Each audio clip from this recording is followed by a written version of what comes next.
My girlfriend canceled our anniversary trip for an urgent meeting, but I found out on Instagram she was at the resort I paid for with her lover. Now, she lost everything and came begging. I'm 30 years old, work in financial consulting, and 6 months ago I planned what was going to be the most important moment of my life. Like, I literally bought a ring, booked a luxury resort in Miami, had everything prepared to ask my girlfriend Catherine to marry me on our 3-year anniversary. What I didn't know, and this still blows my mind when I think about it, is that she was already planning how to steal that trip from me to go party with other guys. And when I say other guys, I mean she was dating her boss at the same time as me. But anyway, I'm going to start from the beginning because this story is absolutely insane and I need to get it off my chest. Catherine and I had been together for 3 years, or so I thought, and things were going well. You know, we had our plans. We talked about the future, about buying a house together, about eventually having kids. She worked in marketing for a mid-sized company. I was at my consulting firm, making good money, and we seemed like the perfect couple, like those you see on Instagram with their pretty pictures and cheesy comments. I was completely in love, honestly. And when our third anniversary was approaching, which also coincided with her 28th birthday, I decided it was the perfect time to propose. I started planning everything like 5 or 6 months ahead. I spent about 2 months' salary on a ring, a beautiful solitaire that I knew she would love because she always stared at that style when we passed by jewelry stores. I booked 5 full days at an all-inclusive resort in Miami, like those places with spa, luxury restaurants, private beach, the whole thing. I had planned to propose on the first night's dinner at this incredible restaurant at the resort that had ocean views with a violinist and everything. I had coordinated with the hotel staff to have rose petals in the room, champagne waiting for us. Basically, I spent a fortune, but I didn't care because I thought we were going to remember that a moment for the rest of our lives. Everything was perfect. Or so I thought. The flight left on a Friday at 10 in the morning. We had to be at the airport around 8, and I was so excited that I literally didn't sleep the night before. I had packed the ring in my carry-on, had the reservation documents printed, everything ready. But like 2 weeks before the trip, Catherine started acting weird. I don't know how to explain it exactly, but she became distant, was on her phone all the time, went out much more often with her best friend Samantha, and when I asked her what was wrong, she'd say nothing, that she was just stressed with work. I believed her like an idiot, obviously. I thought maybe she was tired or had problems at the office. I don't know. It never crossed my mind that she was plotting something. The week of the trip, she told me she had a lot of pending work and was going to stay late at the office several days, and I told her no problem, to rest well so we could enjoy the trip. I even suggested she take Friday off so she wouldn't be so stressed before traveling, but she said she couldn't, that she had an important meeting that day in the morning. Here's where things get sketchy. Thursday night, like 11 at night, I received a meeting confirmation email for Friday at 9 in the morning on my work calendar. I thought it was an error because literally nobody schedules meetings with me without asking first. And besides, I had that entire Friday blocked on my calendar with a note that said, out of office, personal trip. I checked the email, and it turns out it had been sent from my own account, as if I myself had scheduled that meeting. It seemed super weird, but I was so busy finishing packing and checking that I had everything for the trip that I didn't pay much attention to it. I sent a message to my assistant Kimberly, telling her to cancel that meeting because it was an error, that I wasn't going to be available on Friday, and I went to sleep. Kimberly responded around 6 in the morning on Friday, saying she hadn't seen any meeting on my calendar and didn't know what I was talking about, that my Friday was completely blocked as I had left it. That's when I started to realize something very weird was going on. I got into my email from my phone and checked the history of that phantom meeting, and basically someone had used my email to confirm a fake meeting. The only person who had access to my home computer was Catherine, and in fact I remembered that like 2 days before, I had seen her on my laptop saying hers was dead and she needed to check something for work. But anyway, it was 7 in the morning on Friday. We had to leave for the airport in an hour, so I decided to confront her later. I called her to tell her I was picking her up at her apartment to go straight to the airport, and that's when the truly unbelievable part started. She answered all sleepy and said, "Oh, Daniel, I'm so sorry, but I'm not going to be able to go on the trip. I have this super important meeting at the office, and I can't cancel it." My boss told me it was mandatory. I literally was in shock. I said, Catherine, what are you talking about? We've been planning this trip for months. It's our anniversary. Your birthday. What do you mean you can't go? And she continued with her story, saying she was very sorry, but she couldn't risk her job, that her supervisor Eric had scheduled this meeting with important clients, and if she didn't go, they could fire her. I was so confused and angry I didn't even know what to say. Like I had literally spent thousands of dollars on this trip, had the ring, everything planned, and she was canceling on me just like that. I told her this didn't make sense. Why hadn't she told me before? And she got all defensive, saying she had just found out the day before in the afternoon and thought the meeting was going to be short, but it turned out it wasn't. I asked if she could at least go later, take a flight in, the afternoon or on Saturday, and she said no, that the meeting was going to last all day, and besides, she had to prepare reports over the weekend. At that moment, I was so furious, but also so devastated, that I simply told her, "You know what, Catherine? Forget it." And I hung up. I didn't know what to do. I had everything paid for. The resort didn't refund reservations. The flight didn't either. And honestly, I was so angry that I considered going alone just to not lose the money.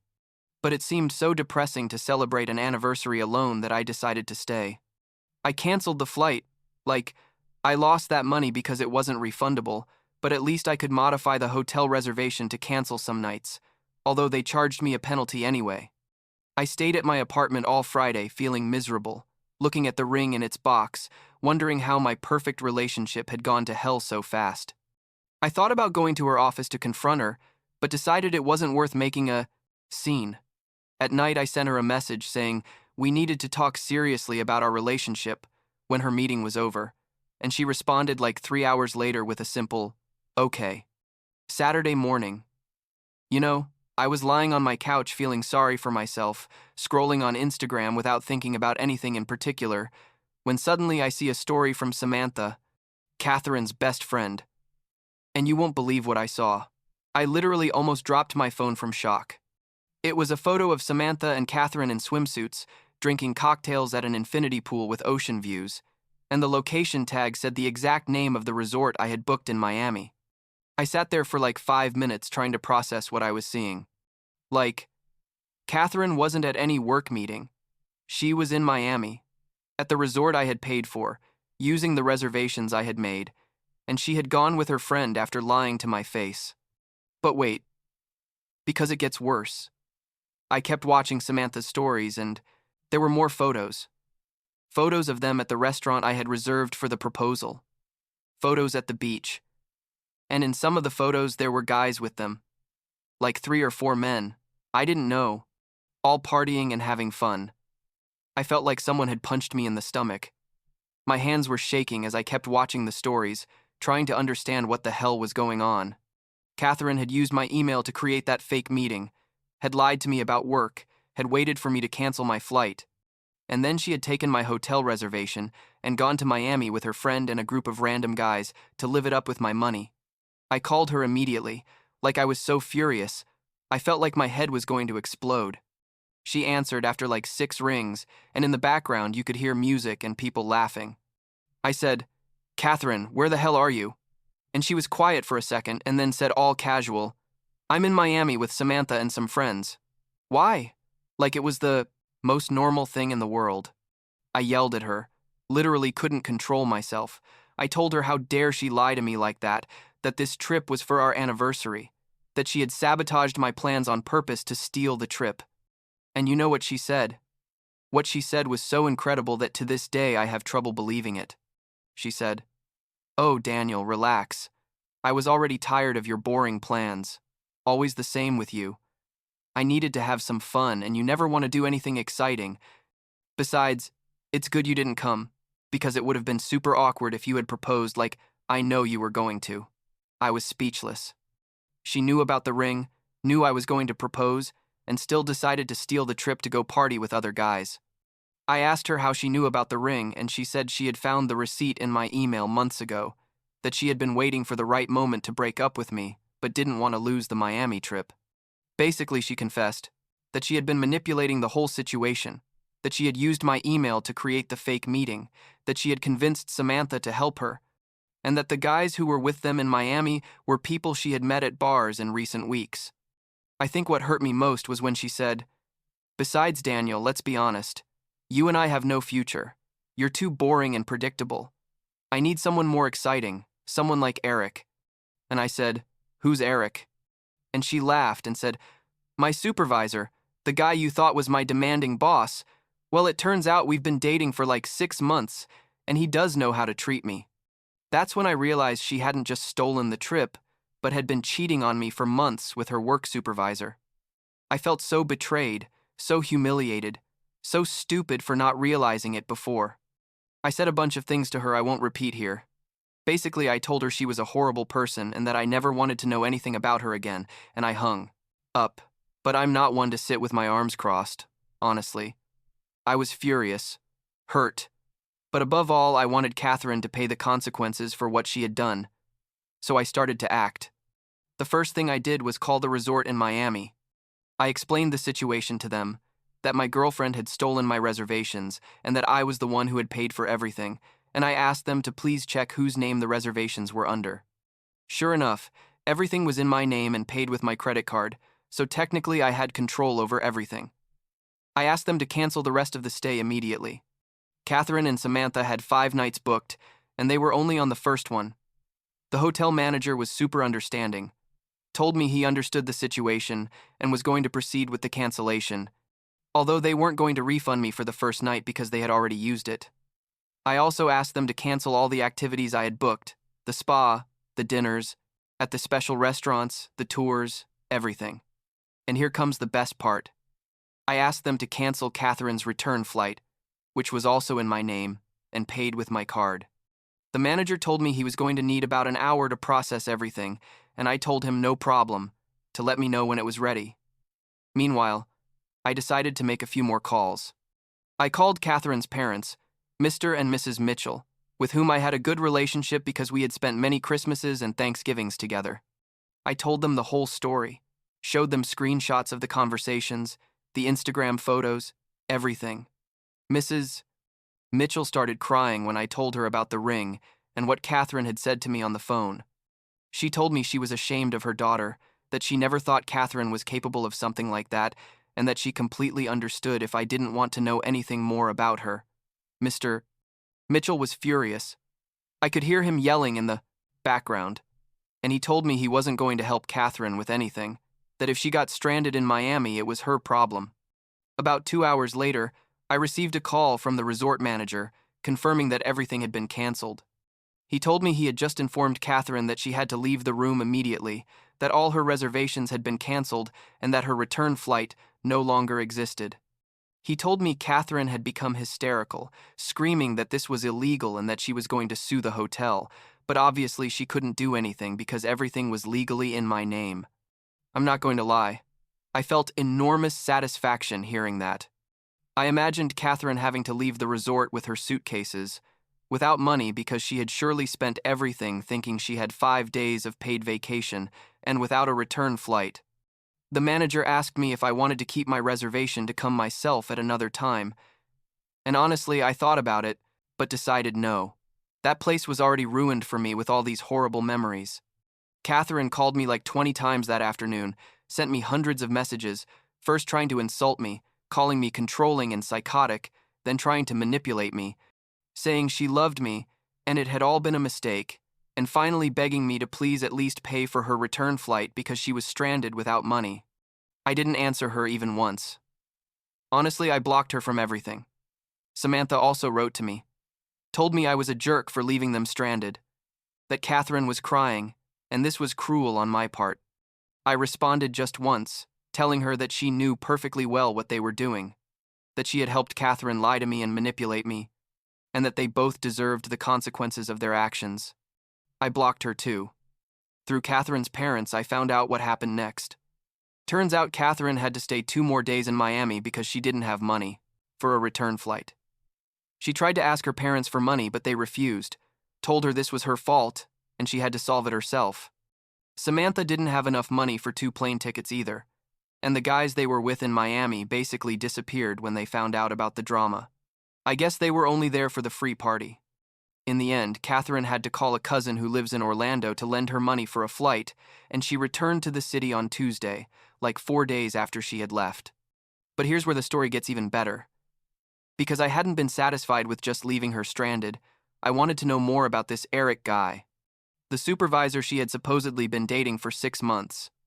I went on LinkedIn and searched for employees at the company where Catherine works. I found like 3 guys named Eric in supervisor positions, and I decided to contact all of them with a very simple message saying I needed to talk to them about Catherine. 2 told me they didn't know her well, but 1, Eric Morrison, 32 years old, responded asking me what was going on and if Catherine was okay. I asked for his number and called him. We had a conversation of almost 2 hours where we basically discovered that we had both been deceived. Eric told me that he and Catherine had started dating about 7 months ago, that she had told him she was single, that she lived alone, and that she was looking for something serious. He had no idea I existed. Literally thought he was Catherine's official boyfriend. When I told him my story, including about the Miami trip and the ring, Eric was in shock. He told me Catherine had asked him to go with her to Miami that weekend, but he couldn't because he had family commitments, and she told him she was going alone to visit a friend. Turns out, one of the guys who was with Catherine in Miami was another coworker, and when Eric saw the photos on Instagram, he also realized he had been deceived. Eric was as furious as I was, and together, we decided to confront Catherine together. We coordinated a video call, me from my apartment and him from his office, and we told Catherine we needed to talk to her urgently about a work matter. She agreed, thinking it was only going to be Eric on the call, but when she connected and saw me too, literally her face went pale. We told her we already knew everything, that she had been cheating on both of us for months, and we asked her to explain what the hell she thought she was doing. Catherine tried to defend herself, saying she didn't owe either of us any explanations, that it was her life and she could do what she wanted.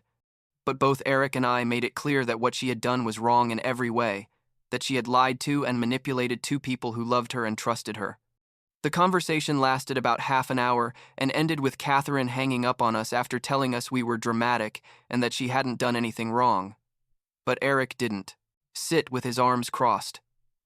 The next day, he went directly to his company's human resources and reported the situation. Turns out having romantic relationships with subordinates was against company policy, but also, other employees had had problems with Catherine before. Things like she used her relationship with Eric to get special favors, that she was constantly late, that she didn't fulfill her responsibilities because she knew Eric protected her. Human Resources opened a formal investigation, and within 2 weeks, Catherine was fired. Not only for the inappropriate relationship with her supervisor, but because they found evidence that she had been using company resources for personal matters, that she had lied about hours worked, and that several coworkers had filed complaints about her behavior that had been ignored by Eric. Eric was also sanctioned. They put him on probation for 6 months and moved him to another department, but at least he still has his job. He told me he regretted getting involved with Catherine and had learned his lesson about mixing work with personal life. While all this was happening, I was trying to process everything and move on with my life. I decided not to completely waste the money I had spent on the trip, so about a month later I scheduled a trip by myself to Miami, stayed at a different hotel, spent a few days at the beach, ate well, basically took time for myself and to close that chapter. Catherine tried to contact me several times after she got fired. She sent me messages from unknown numbers because I had her blocked, showed up at my apartment knocking on the door, asked mutual friends to intercede for her. Everyone told me the same thing, that Catherine was sorry, that she had made a mistake, that she deserved a second chance. But I had already made my decision. There was no way I was going back to someone capable of doing everything she did. The last time I saw her was like 3 months ago. She showed up at my apartment on a Saturday morning. She looked horrible, honestly, like she hadn't slept well in weeks. She told me she had lost everything. Her job, her friends who had taken my side when they found out about the story. Even her relationship with her parents was damaged because they were disappointed in her. She begged me to forgive her, that she didn't care if we didn't get back together, but that I at least help her get a job because nobody wanted to hire her.